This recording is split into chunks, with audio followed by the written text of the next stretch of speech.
Otro aspecto muy importante que utilizamos para conseguir el éxito en estos cambios fue hacer una aplicación de la teoría de las restricciones a toda nuestra cadena de suministro, desde que identificamos las necesidades materiales para los proveedores, las necesidades y los recursos que vamos a utilizar durante nuestra producción, los de los subcontratistas y, por fin, la distribución. Entonces, aquí intentamos explicar algo que es muy claro y que para las profesionales de la logística no hay discusión. Entonces, yo quería plantearlo como una hipótesis, es decir, no vamos a discutir que en todo sistema productivo existe un cuello de botella. Esto lo vamos a asumir como parte de la teoría, como la hipótesis de partida.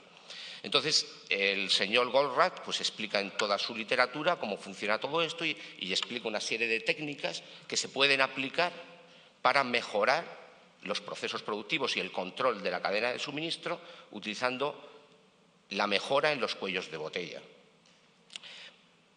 Básicamente, vamos a ir explicando durante la exposición cómo hemos mejorado o hemos dado un paso adelante en esta teoría del señor Goldratt y la hemos aplicado en la práctica. Nos hemos metido en un terreno que para muchos puede ser el terreno del caos, el terreno donde no existe control, y hemos conseguido unos resultados realmente importantes.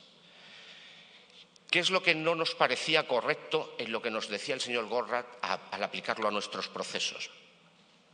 Que debíamos proteger el cuello de botella con un exceso de capacidad.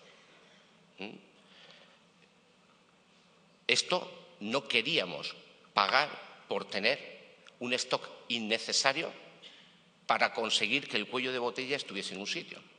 Cuando además la teoría de Goldratt, para los que la conocéis, dice que una vez que has encontrado el cuello de botella, debes esforzarte para solucionarlo. Pero inmediatamente, por el primer principio que hemos dicho, que todo sistema tiene un cuello de botella, el cuello de botella va a aparecer en otro sitio. Lo voy a seguir teniendo stock innecesario, no en este punto que lo tengo hoy, sino en otro diferente en la cadena.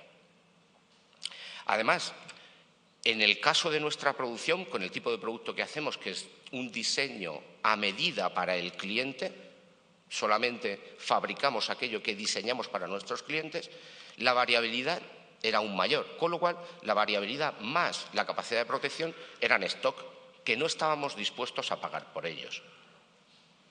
Un poquito es lo que he explicado hasta ahora. Tenemos una fabricación contra diseño. El factor decisivo en la competencia de nuestro producto es la velocidad y el volumen. Estamos hablando de una producción seriada, diseñada a medida para un cliente, pero al final producción seriada y de alto volumen. Con lo cual necesitamos una alta eficiencia y una gran utilización de nuestros recursos. Esto es un poquito explicando la teoría donde nosotros nos hemos movido durante los últimos años, y es que el intentar utilizar estos recursos de forma óptima, al intentar equilibrar la capacidad entre los procesos, lo que dice Goldratt, si tienes un cuello de botella en un punto de tu sistema, pon acciones, aumenta la capacidad, pon una solución para ese cuello de botella y amplía la capacidad de ese cuello de botella. Evidentemente el cuello de botella se va a mover. O bien, si disminuimos la capacidad de protección, que como acabo de decir no estábamos dispuestos a pagar por ella, el cuello de botella se iba a mover. Ahí es donde vimos que teníamos una posibilidad de mejorar, puesto que la variabilidad que existe en nuestra demanda, en la demanda que tiene la fábrica de Zaragoza, puede ser conocida y predecida. Ahí es donde comenzamos a trabajar para desarrollar un sistema que protegiese no a la curva de carga total. Si entendemos un poquito el gráfico que hay ahí estamos viendo la necesidad de recursos que voy teniendo para cada una de las, digamos, órdenes que he de procesar.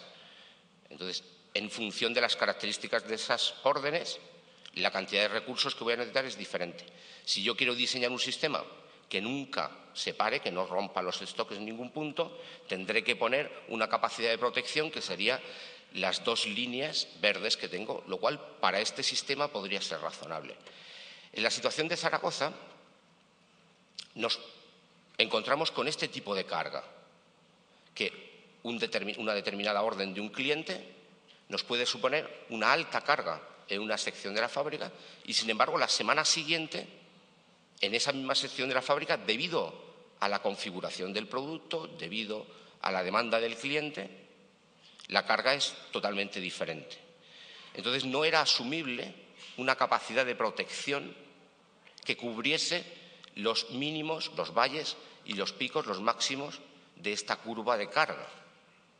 Ahí comenzamos a trabajar en desarrollar un software de planificación que comenzase a anticipar qué va a ocurrir con la curva de carga en función de la demanda que tenemos.